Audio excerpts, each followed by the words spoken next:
Selamat pagi anak-anak, bagaimana kabar kalian hari ini? Saya harap kalian sehat dan dapat mengikuti pembelajaran ini dengan baik. Anak-anak, hari ini kita akan belajar tema 3, tokoh dan penemuan subtema 3, ayo menjadi penemu. Mari kita belajar. Tujuan pembelajaran 1. Disajikan gambar dan teks tentang proses distribusi dalam kegiatan ekonomi. Peserta didik dapat mengidentifikasi perubahan sosial budaya dan dampaknya dalam kehidupan masyarakat dengan pemaparan bahasa sendiri. 2. Disajikan sebuah teks tentang rambu lalu lintas. Peserta didik dapat menemukan informasi penting teks tersebut dengan sistematis. 3. Disajikan sebuah teks tentang rambu lalu lintas. Peserta didik dapat mengidentifikasi ciri-ciri kosakata baku sebagai bagian dari teks eksplanasi dengan tepat. 4. Disajikan sebuah gambar dan teks. Peserta didik dapat mengamati rangkaian listrik dan mencari fakta penerapan sifat rangkaian seri dan paralel pada lampu lintas. 5. Disajikan teks dan gambar, peserta didik mengamati rangkaian listrik dan mencari fakta penerapan sifat rangkaian seri dan paralel pada lampu lintas. 6. Disajikan teks dan gambar, peserta didik dapat mengklasifikasikan interval nada pada lagu dan alat musik dengan benar. 7. Disajikan video, peserta didik dapat menyanyikan lagu dan memainkan alat musik dengan interval nada yang tepat. Duh, enaknya kalau bisa makan ayam kremes saat ini, Tapi bagaimana ya, kan rumahku jauh dari tokonya. Kalau ia pakai GoFood atau GrabFood aja deh. Teknologi mempunyai peran penting dalam perubahan masyarakat.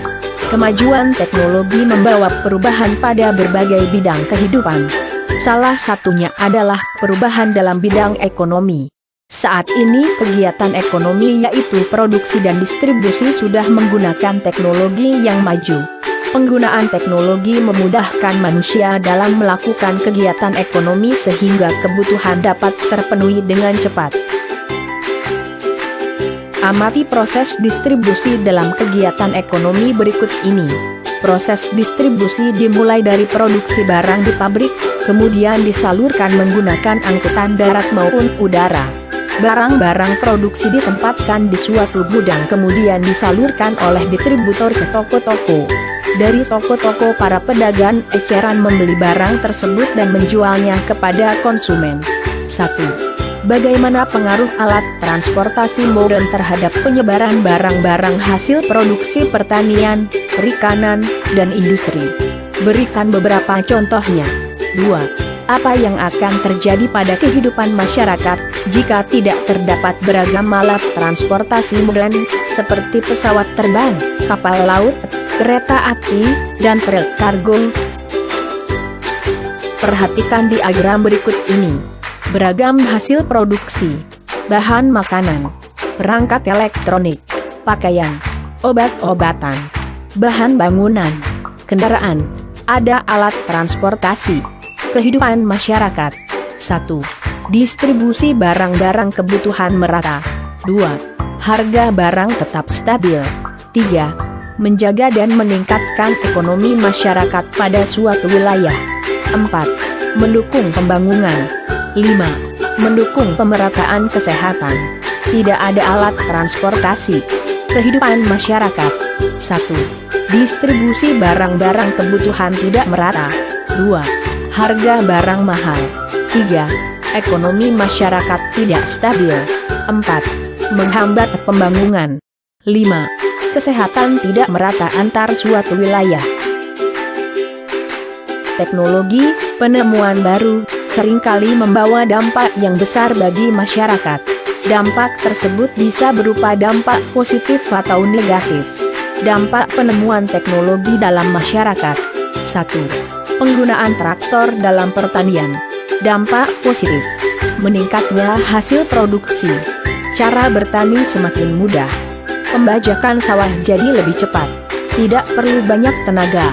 Dampak negatif. Semakin sedikitnya lapangan pekerjaan. Hilangnya alat-alat pembajak sawah tradisional. Harganya lebih mahal. Mengeluarkan suara bising dan pencemaran udara. 2. Munculnya industri, pabrik. Dampak positif. Terpenuhinya kebutuhan masyarakat oleh hasil industri dalam negeri sehingga pada barang-barang buatan luar negeri. Industri turut meningkatkan pemasukan devisa bagi negara. Pembangunan industri berarti membutuhkan tenaga kerja yang akan mengurangi pengangguran, meningkatkan pendapatan, income, masyarakat. Dampak negatif. Berkurangnya lahan pertanian yang subur, karena pembangunan industri memerlukan lahan yang cukup luas. Industri dapat menimbulkan pencemaran, terutama berupa pencemaran udara, air, tanah dan pencemaran suara. Timbulnya gaya hidup yang lebih menyukai buatan luar negeri, impor, karena tuntutan gengsi semata. Tumbuhnya perilaku konsumerisme dalam masyarakat dan gaya hidup yang boros.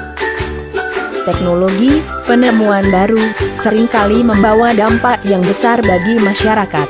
Dampak tersebut bisa berupa dampak positif atau negatif. Dampak penemuan teknologi dalam masyarakat. 3. Adanya jaringan internet yang meluas. Dampak positif. Memudahkan mendapatkan informasi. Membantu dalam menyelesaikan masalah dan tugas. Hal ini dirasakan bagi pelajar, ada banyak informasi bahkan ada aplikasi pembelajaran yang menggunakan internet yang diakses dengan mudah. Mendapatkan sarana hiburan. Banyak fasilitas hiburan yang menggunakan internet seperti menonton YouTube. Memudahkan dalam berbisnis. Memudahkan proses komunikasi. Dampak negatif. Terjadinya cyberbullying. Perilaku negatif dan konten yang tidak baik untuk dilihat. Maraknya isu hoaks dan penyebaran hoaks. Adanya cybercrime yaitu kejahatan internet misalnya penipuan. Budaya asli mulai ditinggalkan.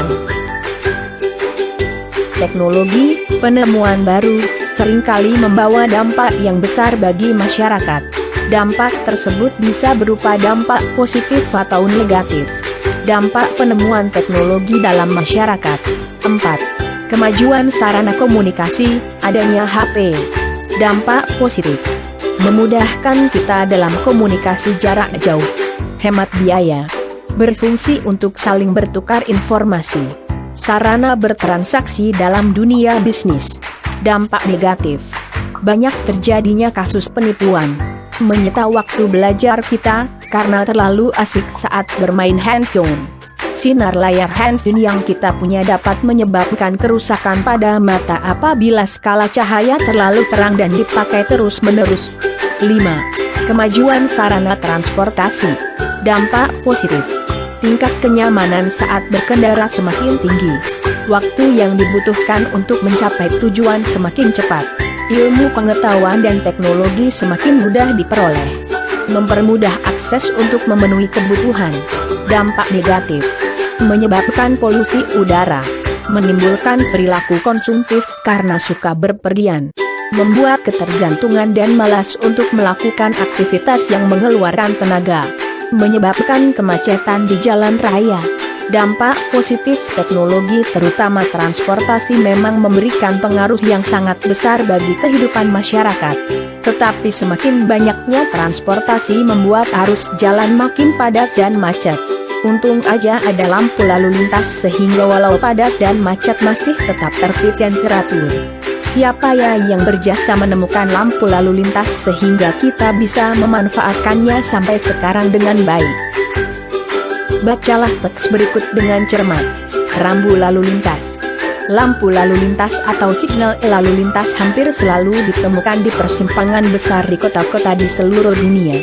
Lampu berwarna merah, kuning dan hijau ini memberitahu kita kapan waktu yang aman untuk meluncur melalui persimpangan, atau membiarkan pengemudi, pesepeda dan pejalan kaki lewat terlebih dahulu.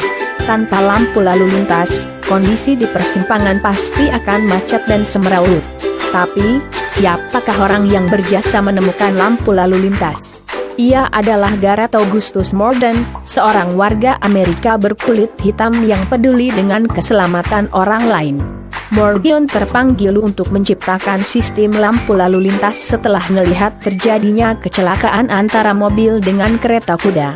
Ia enggak ingin kejadian itu terus berulang. Hingga saat ini, penemuan Morgan sangat bermanfaat untuk mengatur lalu lintas dan menyelamatkan pengguna jalan dari kecelakaan. Mari kita buat diagram dari teks bacaan rambu lalu lintas. Paragraf 1. Pentingnya lampu lalu lintas bagi pengguna jalan raya. Paragraf 2. Gareth Augustus Morgan menciptakan sistem lampu lalu lintas untuk mengurangi kecelakaan di jalan raya. Tuliskan kosakata tidak baku pada teks dan tentukan bentuk kosakata bakunya. Tuliskan dalam tabel berikut. 1. Sistem. Pengertian. Perangkat unsur yang teratur saling berkaitan sehingga membentuk suatu totalitas. Kosakata baku. Sistem. 2. Melihat. Pengertian. Menggunakan mata untuk memandang. Kosakata baku. Melihat. 3. Enggak. Pengertian. Pernyataan penyangkalan. Kosakata baku. Tidak. Kosakata baku adalah kosakata yang penulisannya telah sesuai dengan pedoman umum ejaan bahasa Indonesia, PUEB. Sebaliknya, kosakata non baku adalah kosakata yang penulisannya tidak sesuai dengan pedoman umum ejaan bahasa Indonesia, PUEB. Kosakata baku wajib digunakan dalam tulisan atau percakapan pada acara-acara formal. Kosakata non-baku boleh digunakan dalam bahasa percakapan pada acara non-formal, seperti saat berbicara kepada teman dalam kehidupan sehari-hari. Tahukah kamu bagaimana cara kerja lampu lalu lintas? Lampu lalu lintas merupakan contoh rangkaian listrik paralel, bercabang.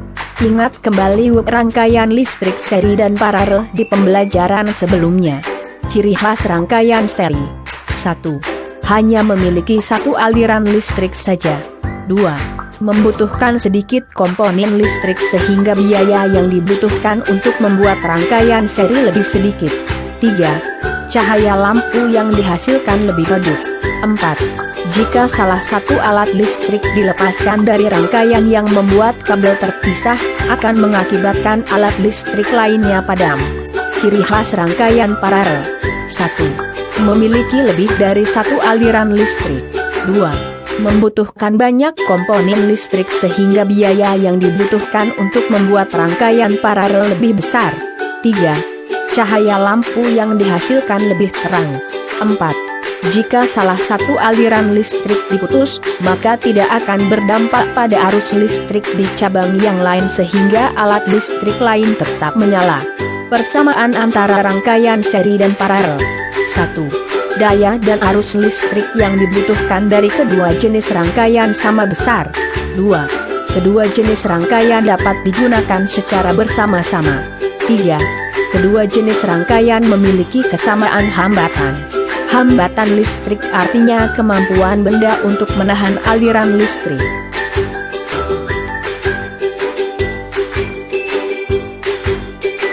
Tuliskan persamaan dan perbedaan dari rangkaian listrik seri dan paralel dalam diagram Venn berikut. Ciri khas rangkaian seri. 1. Hanya memiliki satu aliran listrik saja. 2. Membutuhkan sedikit komponen listrik sehingga biaya yang dibutuhkan untuk membuat rangkaian seri lebih sedikit. 3. Cahaya lampu yang dihasilkan lebih redup. 4. Jika salah satu alat listrik dilepaskan dari rangkaian yang membuat kabel terpisah, akan mengakibatkan alat listrik lainnya padam.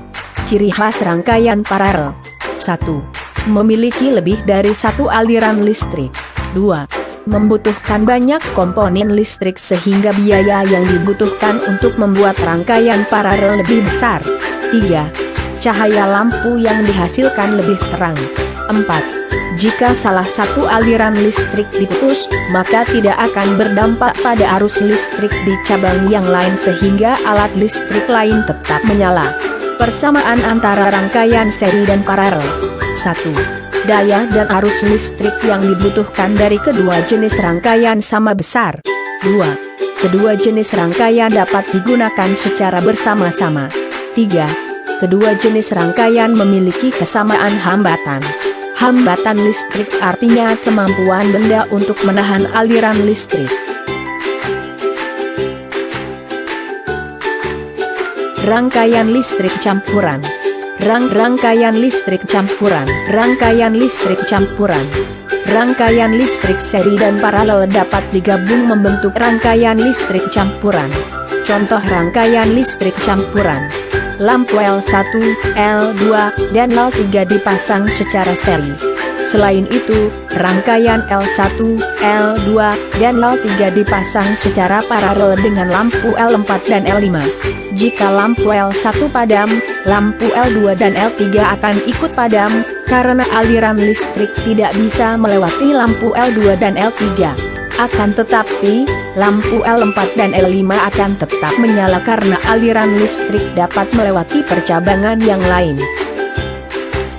Kamu telah mengetahui bahwa lampu lalu lintas ditemukan untuk menciptakan keamanan dan kenyamanan bagi pengguna jalan.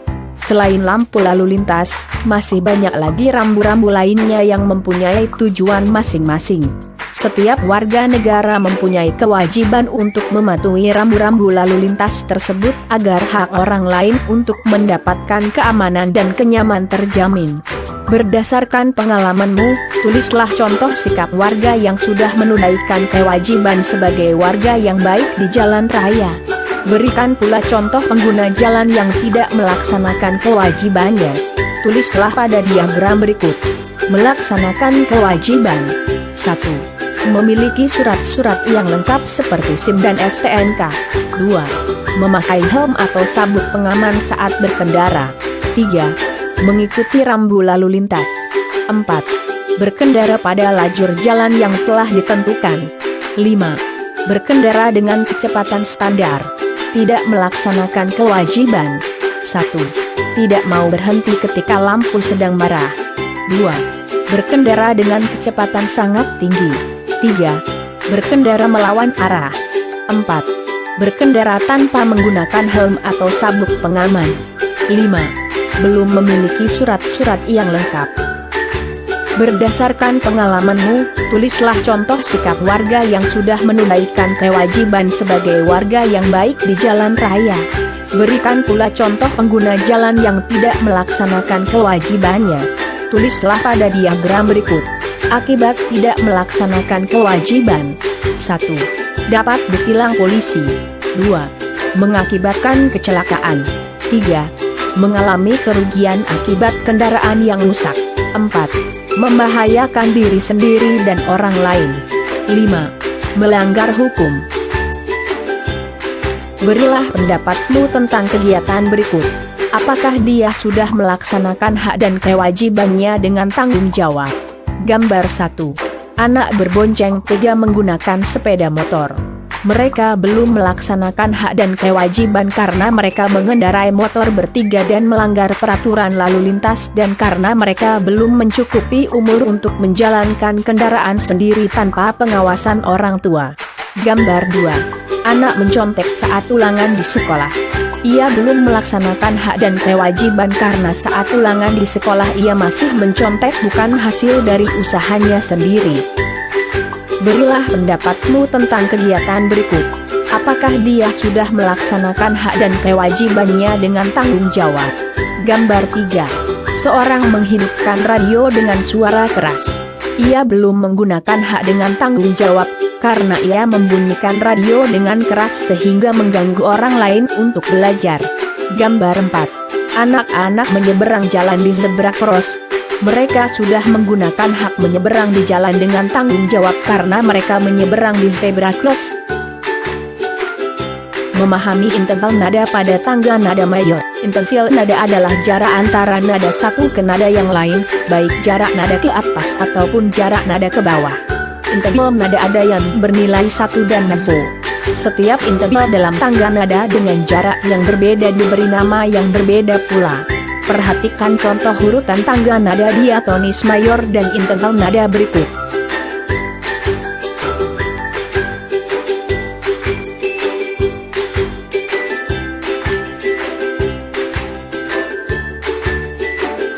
Menyanyikan lagu dengan interval nada yang tepat diiringi alat musik. Kita dapat menyanyikan lagu diiringi alat musik ritmis dan melodis. Bernyanyilah dengan interval nada yang tepat. Ingat kembali, Tangga nada mayor dimulai dari not C sama dengan do. Tangga nada mayor memiliki jarak interval antar nada 1,1/1 Jarak interval tersebut diperlukan untuk membuat tangga nada dengan nada dasar yang berbeda. Kita dapat bernyanyi sambil diiringi alat musik berkelompok. Permainan musik yang dinyanyikan oleh sekelompok orang secara bersama-sama dengan alat musik dinamakan ensemble.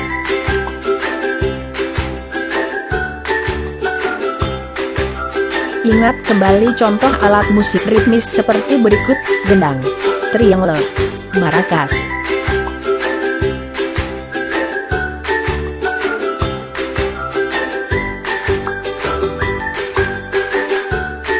Baiklah anak-anak, pembelajaran kita hari ini sampai di sini ya. Kita bertemu dalam pembelajaran berikutnya. Selalu jaga protokol kesehatan. Sampai jumpa dalam pembelajaran selanjutnya.